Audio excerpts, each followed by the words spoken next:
Gambhira bridge દુર્ઘટના બાદ પણ હજુ તંત્ર ગંભીર નથી। વડોદરા જિલ્લાના અડધડ વહીવટનો બોલતો પુરાવો સામે આવ્યો છે। આરએનબી વિભાગે બ્રિજ પર દીવાલ ચણાવી દીધી। રેસ્ક્યુ કરનાર વાહનો અંદર હોવા છતાં દીવાલ ચણી। દીવાલ ચણાતા અંદર રહેલા વાહનો પણ ફસાયા હતા। તો નગરોળ તંત્રના કારણે હવે ફરીથી દીવાલ તોડવાની ફરજ પડશે। લોકોમાં તંત્રની કામગીરી સામે સવાલો પણ એટલા જ થઈ રહ્યા છે અને તંત્ર એક બાદ એક બુદ્ધિનું પ્રદર્શન પણ કરી રહ્યું છે, કારણ કે આરએનબી વિભાગે બ્રિજ પર દીવાલ ચણી અને હવે તેને દૂર કરશે।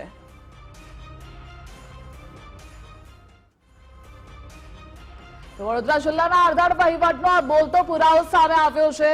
રેસ્ક્યુ કરનાર વાહનો અંદર હોવા છતાં પણ આ દીવાલે ચણી દેવામાં આવી હતી। દ્રશ્યોમાં પણ આપ જોઈ રહ્યા છો, દીવાલ ચડતા અંદર રહેલા વાહનો ફસાયા હતા।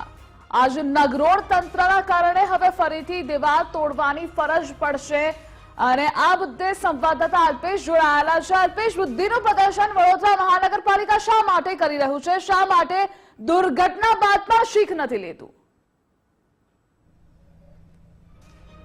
ધ્રુવિશા, બિલકુલ તે ફિરકુર ફરી એક વખત વડોદરાનું જે તંત્ર છે તેનું અણધડ વહીવટ છે તે સામે આવે છે।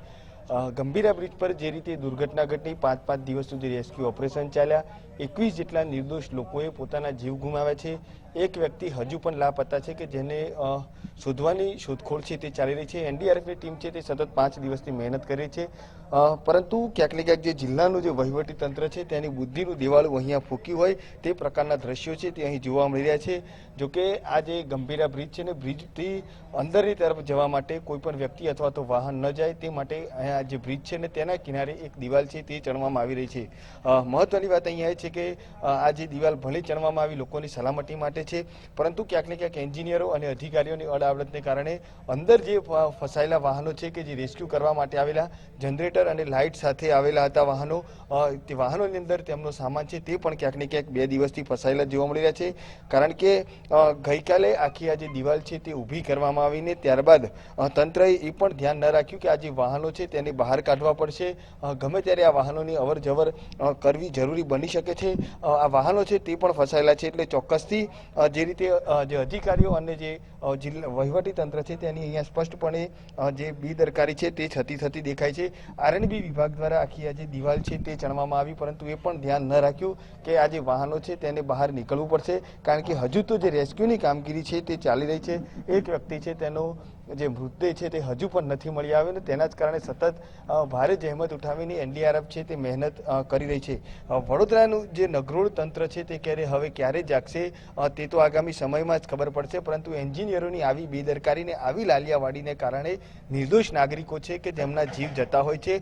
આટલો બનાવ બની ગયો, 5 દિવસ થઈ ગયા, હજુ પણ જે લોકો છે તે ગંભીરા બ્રિજની દુર્ઘટનાની પરિસ્થિતિમાંથી બહાર નથી આવ્યા। ત્યાં ફરી એક વખત વડોદરા જિલ્લાના જે વહીવટી તંત્ર છે, જે આરએનબી વિભાગ છે તેમના દ્વારા અડધડ વહીવટ છે તેનો નમૂનો રજૂ કરવામાં આવ્યો। ચોક્કસથી હાલ આ પ્રકારની જે કામગીરી છે તેનાથી લોકોમાં રોષ પણ જોવા મળી રહ્યો છે, સાથે સાથે લોકો આવી કામગીરીની ટીકા પણ કરી રહ્યા છે।